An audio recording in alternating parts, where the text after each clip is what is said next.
안녕하세요. 게임하는 심리학자 허용입니다. 지난 시간에 이어서 오늘도 엘든링에 대한 이야기를 해볼까 합니다. 소울류에 대해서는 나름 할 말이 좀 있어서 앞으로 엘든링은 물론 다른 소울류 게임들에 대해서도 종종 다루게 되지 않을까 싶습니다.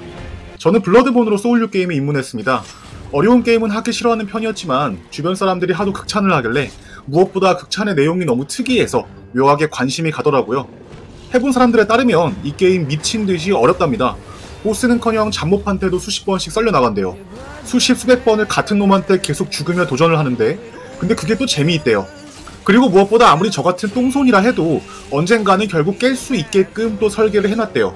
이 기묘한 평을 보고 나서 어찌 그냥 지나칠 수 있겠습니까? 플스 구입하면서 바로 블러드본 CD를 집었죠. 근데 해보니까 주변 사람들 평가 그대로더라고요. 더럽게 어렵고 수도 없이 죽고 그런데도 어떻게든 깨긴 깨고, 참고로 제일 어려워했던 보스는 초대 교부장 로렌스였는데 얘는 잡는 데만 3일은 걸린 것 같아요. 사실 불가사의한 일이 아닐 수가 없었습니다. 자꾸 죽어대니까 너무 고통스러웠어요. 패드를 던지고 싶은 적이 한두 번이 아니었죠. 근데 그렇게 시도하다 보니까 어느새 능숙하게 2페이지까지 가게 되고, 또 죽다 보니 2페이지도 버틸만 해지고, 그렇게 또 죽다 보니까 어느새 물량 남기고도 깨게 되더라고요. 그리고 밀려오는 성취감은 이루 말할 수 없었습니다. 진짜 게임 인생 30년 넘도록 이만큼 짜릿한 경험도 없었죠. 아, 이게 소울류의 참맛이구나. 절로 이런 생각이 들더군요. 이제 본격적으로 엘든링 DLC, 그 중에서도 난이도 논란에 대한 이야기를 하려고 하는데요. 저는 소울류에 대한 첫 경험이 결국 중요했다고 봅니다. 가끔 상상해보곤 해요. 내 소울류 게임 입문작이 블러드본이 아니라 엘든링이었다면 어땠을까? 아마 블러드본 할 때처럼 수백 번 죽으며 무식하게 보스와 맞다이하는 그런 노력은 안 하지 않았을까? 라고요. 왜냐하면 엘든링은 기존 소울류 게임들 다크소울이나 블러드본과는 게임 양상이 다르게 설계되어 있습니다. 기존에는 적당한 근접 무기 하나 골라 잡고 구평하면서 될 때까지 깨는 방법밖에 없었지만, 엘든링에서는 보스를 공략할 수 있는 가지수가 많아도 너무 많아졌어요. 근접으로 안되면 마법이나 기도 써도 되고요, 말 타고 깨도 되고 영체 불러다 깨도 됩니다. 이전작보다 사기 무기, 사기 빌드도 훨씬 많아졌고, 노가다를 통해 스펙을 올린 뒤에 딜로 찍어 누르는 것도 상대적으로 수월해졌죠. 제 첫 소울류 게임이 엘든링이었다면 저는 근접 노영체 플레이를 굳이 고수하지 않았을 겁니다. 굳이 고통받으면서 수십 수백 번 꼬라박을 필요는 없는 거니까요. 근데 문제는 이놈의 첫 경험이 대단히 강렬했다는 겁니다. 이제 와서 하는 말이지만 솔직히 전작들을 해보고 온 유저라면 엘든링에도 비슷한 걸 기대할 수밖에 없었어요. 수도 없이 죽어가며 보스 패턴을 익히고 나중에는 1렙 런, 빤스 런 시도해보는 내가 직접 성장하는 쾌감을요. 바로 그 이유 때문에 소울류에 빠졌던 거니까 엘든링에도 비슷한 기대를 하게 되는 건 자연스럽죠. 그러나 제작사인 프롬 측에서는 외연 확장을 택했고, 결국 엘든링을 통해 수많은 라이트 유저들을 유입시키면서 그들의 계획은 성공했습니다. 망자들이 근접 플레이를 아무리 고수했어도 라이트 유저들은 마법도 써보고 영체도 써보고 사기 빌드도 맞춰보고 하면서 각자만의 방식으로 엘든링을 즐겼습니다. 그리고 소울류라는 장르에 대한 기존 망자들과는 다른 첫 경험들이 만들어졌습니다. 이번 엘든링 DLC에 대해서 난이도 논란이 정말 많았습니다. 뭐 DLC 나온 초기에는 되게 그랬다지만 이번에는 유독 더한 느낌이에요. 보스 패턴이 불합리하다, 그림자 가오팜이 힘들다, 한두 대 맞으면 죽는 게 정상이냐, 근접 유저는 언제 때리란 말이냐 등등 많은 불만이 나왔습니다. 근데 혹자는 말합니다. 아니, DLC 발매 며칠 만에 사기 빌드, 사기 무기 속속들이 나오고 있는데 뭔 호들갑이냐고요. 지금은 너프됐지만 혈귀의 팔 같은 무기 들고 피 변절하면 미친듯이 딜이 잘 뽑히는데 뭐가 문제냐고 했죠. 혹은 지문석 방패 같은 거 들고 뾱뾱이 하면 다 깰 수 있대요. 그것도 아니라면 엘든링 본편처럼 영체를 잘 쓰면 어그로 끌리고 딜타임 벌기가 쉽대요. 그래서 맘만 먹이면 다 엔딩 볼 수 있는데 왜 난이도 이야기가 나오는지 모르겠다고 합니다. 그러나 저는 엘든링 DLC 난이도에서 느껴지는 불합리함을 소울류의 첫 경험과 연관지어 이야기해보고 싶었습니다. 쉽게 말해서 엘든링이 첫 경험이었던 사람들에게는 덜 불합리합니다. 그냥 지문석 방패 들면 됩니다. 영체 쓰면 돼요. 그러나 다크소울, 블러드본이 첫 경험이었던 사람들에게는 불합리합니다.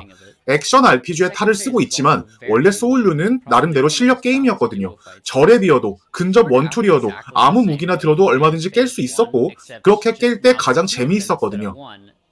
망자들은 말합니다. 깨는 것 자체가 중요한 것이 아니다라고요. 엔딩 보는 게 목적이었다면 뭐든 방법을 썼으면 됩니다. 근데 솔직히 엘든링을 포함한 소울류의 엔딩이라는 게 뭐 별거 없습니다. 그냥 대사 몇 줄, 컷 몇 개 달라지는 게 전부이지 솔직히 스토리 때문에, 엔딩 때문에 달리는 게임은 아닙니다. 그 대신 소울류는 길찾기 그리고 보스전에 특화된 게임이죠. 특히 보스전을 할 때 어떤 방식으로 난관을 돌파하느냐, 즉 작은 무기로 깨느냐, 큰 무기로 깨느냐, 맞딜로 깨느냐, 노데미지로 깨느냐, 약점 맞춰서 깨느냐, 이런 것들이 유저 경험의 바리에이션을 만들었고 자연스럽게 다회차 플레이를 유도했죠.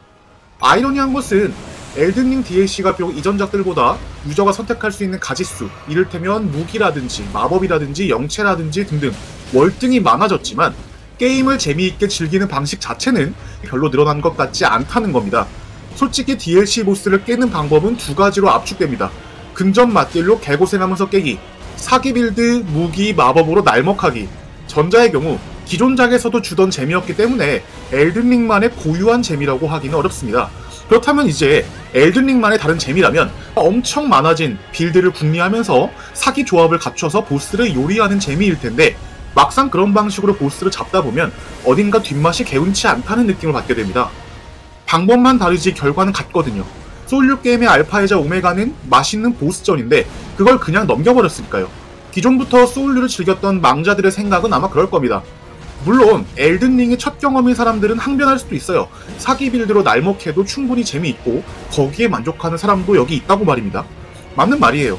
다만 저는 다크소울, 블러드본이 첫 경험인 사람들이 왜 사기 빌드의 존재에도 불구하고 엘든링 DLC 난이도에 불만을 느끼는지를 이야기해보고 싶었습니다. 정리해보죠. 패턴이 너무 뭐 같아서, 데미지가 너무 세서 등의 이유는 아마 엘든링 DLC를 해본 많은 분들이 공감할 수 있었던 난이도 관련된 불합리성이었을 겁니다. 그러나 엘든링의 첫 경험이었던 사람들, 즉 근접 맞딜로 대변되는 이전에 구축된 소울류의 쾌감을 느껴본 적이 없는 사람들이 느끼는 불합리성의 정도와 망자였던 사람들이 지각하는 불합리성의 정도가 서로 다를 겁니다. 기존작에서 느낄 수 있었던 안정적인 맛도 느끼기 어려워진 데다가 그렇다고 엘든링만의 시스템인 영체 같은 것에 의존하자니 억지로 퍼먹을 수는 있겠지만 내가 기대했던 그 맛이 아닌 것 같거든요. 밍밍하기만 하고 뒷맛이 영 껄끄럽죠. 그래서 다회차 돌리면서 어거지로라도 근접 플레이로 돌아가는 거죠. 신규 유저들이야 원래 이런 맛이겠거니 하고 받아들일 수 있지만 망자들은 그게 잘 안됩니다. 프롬이 엘든링을 통해서 확실히 돈맛을 봤기 때문에 기존 망자들과 신규 유입된 유저들 중에서 누구 손을 들어줄지 생각해 본다면 기존 망자들 입장에서는 아무래도 마음속에서 소울류의 재미를 다시 정의해야만 할지도 모르겠습니다. 자, 이번 분석은 여기까지입니다. 이런 느낌의 분석, 접근이 마음에 드신다면 구독과 좋아요, 공유 꼭 좀 부탁드리겠습니다. 해당 작품에 관한 여러분의 흥미로운 의견들도 매우 환영합니다. 지금까지 게임하는 심리학자 허용이었습니다. 감사합니다.